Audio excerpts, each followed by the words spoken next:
Welcome back to my channel life on wheels. मेरा नाम है सिद्धार्थ और आज मैं लेके आया हूँ आपके लिए बलेनो। गाड़ी 4 साल पुरानी है और अप्रॉक्स 30,000 प्लस चल चुकी है ये गाड़ी। तो जैसे कि आप देख सकते हैं, ये इसकी ग्रिल है। यहाँ पे 3D इफेक्ट मैश में ब्लैक कलर की ग्रिल दी गई है। ये क्रोम की एक लाइनिंग आती है जो आपकी हेडलाइट से लेकर सेंटर तक दूसरी हेडलाइट को कनेक्ट करती है। नीचे इसका एयर डैम है। ये हेडलैम्प सेटअप है जो वाइट कलर की LED है, इसमें प्रोजेक्टर्स विद HID। ये इसका इंडिकेटर प्लस यहाँ पे दिए गए हैं इसके फॉग लैम्प्स जो कि हेलोजन में आते हैं, येलो लाइट थ्रो करते हैं। इस साइड से आपको देखिए, ये इसका अलॉय व्हील है। इसका 16 इंच का अलॉय व्हील आता है। यहाँ पे आप इसकी स्पेसिफिकेशन देख सकते हैं, 195/55 R16। सिल्वर कलर फिनिश में इसके अलॉय व्हील आते हैं। काफ़ी सिंपल और नॉर्मल है। मारुति बहुत ही सिंपलिस्टिक गाड़ी बनाता है और वही एलिगेंट लगती है। ये इसका साइड मिरर है जिसमें LED स्ट्रिप आती है इंडिकेटर की। यहाँ पे आप देख सकते हैं, ये इसका क्रोम कलर का हैंडल आता है। यहाँ पे रिक्वेस्ट सेंसर भी है। इसको प्रेस करके आप गाड़ी अनलॉक एंड लॉक कर सकते हैं। इसकी ग्राउंड क्लियरेंस आती है इसमें 170 mm की, 170। काफ़ी सफिशिएंट है एंड सिटी में कहीं भी ऐसा नहीं होता कि नीचे लगती हो। अच्छा खासा स्पेस है। बैक साइड की तरफ देखें, यहाँ पे आती है इसकी बैकलाइट LED में, काफ़ी अच्छी लगती है रात में। यहाँ इंडिकेटर हेलोजन प्लस बैकलाइट। ये स्पेस खाली है, मुझे भी नहीं पता क्यों ऐसा दिया है मारुति ने, बट येस ये खाली रहता है। यहाँ पे इसके 4 सेंसर आते हैं, बैक सेंसर्स। यहाँ पे कैमरा प्लेसमेंट करी गई है क्रोम के नीचे ही।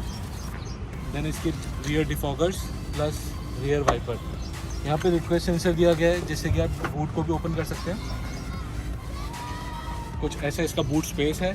थोड़ा सामान लोडेड है बट बूट स्पेस काफ़ी अच्छा है एंड एम्पल है। 339 लीटर्स का बूट स्पेस आता है इसको। ये इसकी पार्सल ट्रे प्लस एक्स्ट्रा की प्रीमियम गाड़ी है तो 2 पिलोज भी फ्री मिलते हैं। अच्छी चीज़ है जो कि।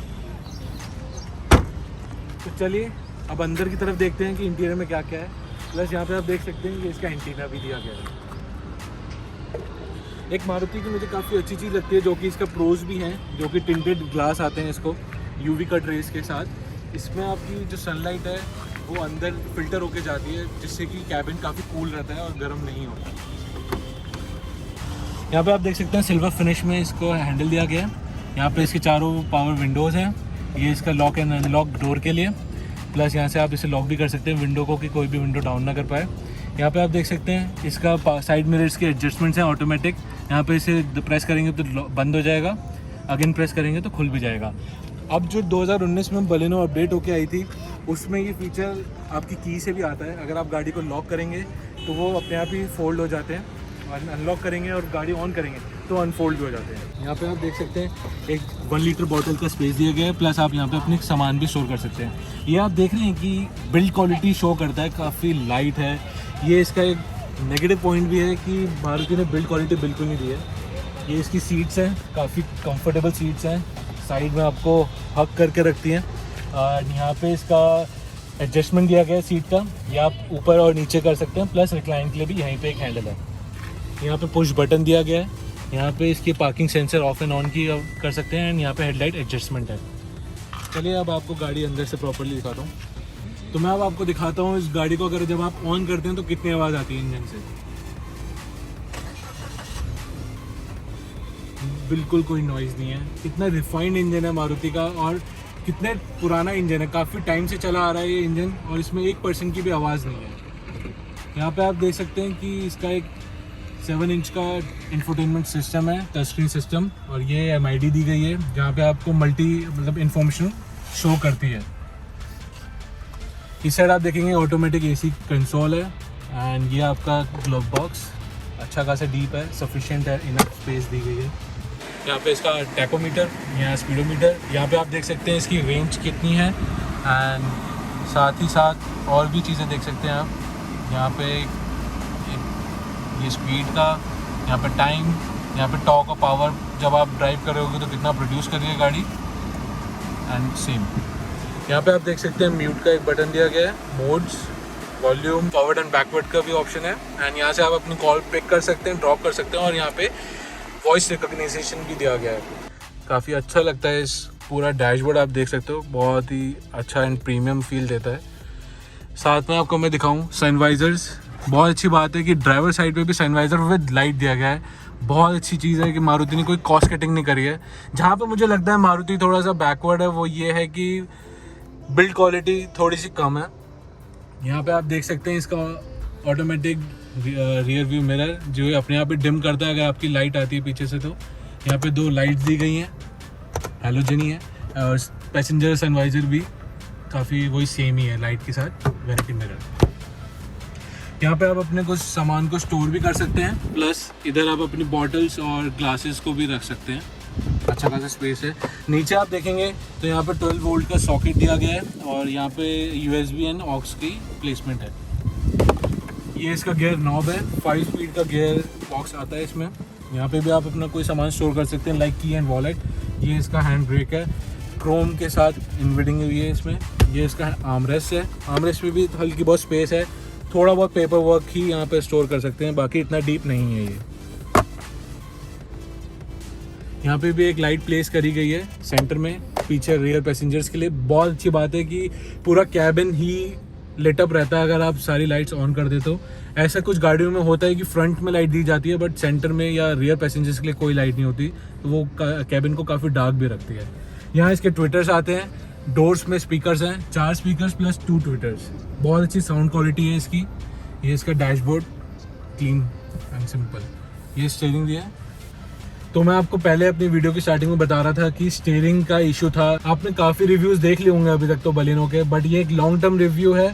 प्लस एक मेजर प्रॉब्लम आया था इसमें जो ओनर ने मुझे शेयर किया, वो ये था कि स्टीयरिंग का इशू आने लग गया था अराउंड 25,000 किलोमीटर जब गाड़ी चली थी, या 4 साल जैसे इस गाड़ी को हो चुके हैं।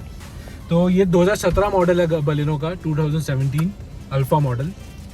इसमें एक चीज़ अच्छी है कि ये जो स्टीयरिंग कवर है वो कंपनी की साइड से ही आता है लगा हुआ। इसमें टिल्ट एंड टेलीस्कोपिक का भी ऑप्शन है लाइक दिस। आप इसे आगे भी ले सकते हैं, पीछे भी कर सकते हैं, प्लस ऊपर नीचे भी होता है ये।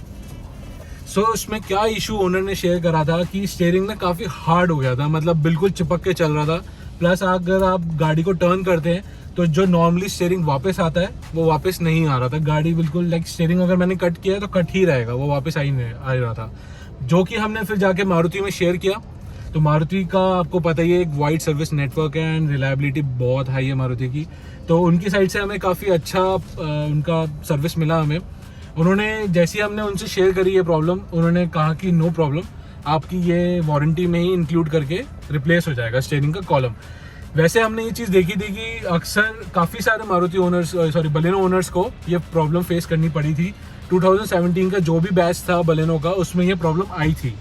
तो ये भी 2017 की गाड़ी है तो इसमें भी ये इशू आया, और वो भी सेम अराउंड 25,000 किलोमीटर के अप्रॉक्स चलने पे ही आया था। तो ठीक है, तो हम लेके गए थे मारुति पे, तो वहाँ पे जाके इसका काफ़ी मतलब इजीली ये सारा काम हो गया विदाउट एनी चार्ज। हमने 1 भी रुपया उनको नहीं दिया इस चीज़ का। हम बहुत ही ज़्यादा सेटिस्फाइड भी हैं। और ये आप देख सकते हैं अब स्टीयरिंग काफ़ी स्मूथ हो चुका है, वापस से थोड़ा न्यू हो गया है। थोड़ा थोड़ा मुझे लगता है कि अभी भी हैवी है। लाइक मैं दूसरी गाड़ी भी चलाता हूँ, जैसे आप जानते हैं मेरे पास हुंडई क्रेटा है, बहुत ही स्मूथ है। आई नो वो एक न्यू गाड़ी है, ये थोड़ा पुरानी भी है, बट ठीक है, मैं सेटिस्फाइड हूँ कि। तो चलिए चलते हैं पीछे की साइड और देखते हैं कि कितना स्पेस है। तो आप रियर सीट का स्पेस देख सकते हैं। मेरी हाइट है 6 फीट, ये फ्रंट सीट मेरी हाइट के साथ ही एडजस्ट हुई हुई है। और यहाँ आप देख सकते हैं मेरा नी स्पेस है थोड़ा सा, और मैं इजीली रिलैक्स होकर बैठ सकता हूँ। हेड स्पेस थोड़ा कम है बट डिसेंट है एक हैचबैक के हिसाब से। इसकी गाड़ी की लेंथ आती है 3995 mm की। और आप देख सकते हैं ये बेंच पीछे का 3 बंदों के ईजीली सफिशिएंट स्पेस है यहाँ पे। थोड़े बहुत जो नेगेटिव पॉइंट्स हैं वो मैं आपको बता देता हूँ जो पर्सनली मुझे लगते हैं। इसमें एक आर्मरेस्ट देना चाहिए था बैक रियर पैसेंजर के लिए भी, जो नहीं दिया गया है। और इसके कंपटीशन में जो भी गाड़ियाँ आती हैं उनमें आता है। सो एक और नेगेटिव पॉइंट मुझे जो लगता है, आर्मरेस्ट तो नहीं है, प्लस इसके रियर AC वेंट्स भी नहीं दिए हैं इसमें। जितने भी बलिनो के राइवल्स हैं like Tata Altroz, Hyundai i20, उन सब में रियर AC वेंट्स आते हैं। रियर पैसेंजर्स के लिए बहुत ही अच्छा फीचर है वो, बट पता नहीं क्यों इसमें नहीं दिया गया। और यहाँ पे एक 12 वोल्ट का सॉकेट आता है, प्लस आप अपने फ़ोन को यहाँ रख सकते हैं या कोई भी सामान रख सकते हैं। यहाँ पे आप देख सकते हैं इसके क्रोम कलर का ये हैंडल दिया गया है, बहुत अच्छी बात है। और एक यहाँ पे स्विच आता है विंडोज़ के लिए। अब इंजन को भी देख लेते हैं, इंजन बे में कैसा स्पेस है और क्या क्या है। यहाँ से आप इंजन बे को ओपन कर सकते हैं, नीचे एक टॉगल दिया गया है। काफ़ी हल्का सा बोनट है, जैसे मैं आपको बता चुका हूँ कि बिल्ड क्वालिटी काफ़ी लाइट साइड पे है इसकी। ये इंजन है इसका 1.2 लीटर का इंजन आता है, जो कि प्रोड्यूस करता है 88 bhp की पावर एंड 113 Nm का टॉर्क। और यहाँ पे ये चीज़ अच्छी है कि नॉइज़ कैंसिल करने के लिए भी एक शीट लगाई गई है। तो गाइस, ये था बलिनो का एक लॉन्ग टर्म रिव्यू। जो भी मुझे पर्सनली एक्सपीरियंस था या जो मुझे फील हुआ कि इस गाड़ी में कुछ कमी है या बेनिफिट्स हैं, वो मैंने आपको शेयर किया। अगर आपको कुछ भी और लगता है कि मैंने मिस आउट किया है तो आप मुझे कमेंट सेक्शन में कमेंट करके बता सकते हैं कि क्या क्या मैंने मिस किया है। तो जो भी कोई मेरा व्यूअर अगर यही सेम प्रॉब्लम फेस कर रहा है तो मुझे कमेंट सेक्शन में बता सकता है, मैं उसको अपना एक्सपीरियंस भी शेयर कर सकता हूँ, प्लस अपने किसी भी नियर बाय डीलर पर जाके वो रिप्लेस करा सकते हैं फ्री ऑफ कॉस्ट। सो अगर आपको ये वीडियो अच्छा लगा हो तो प्लीज़ इस वीडियो को लाइक करिए, मेरे चैनल को सब्सक्राइब कीजिए। जो लोग नए हैं इस वीडियो को देख रहे हैं, प्लीज़ सब्सक्राइब कीजिए मेरे चैनल को।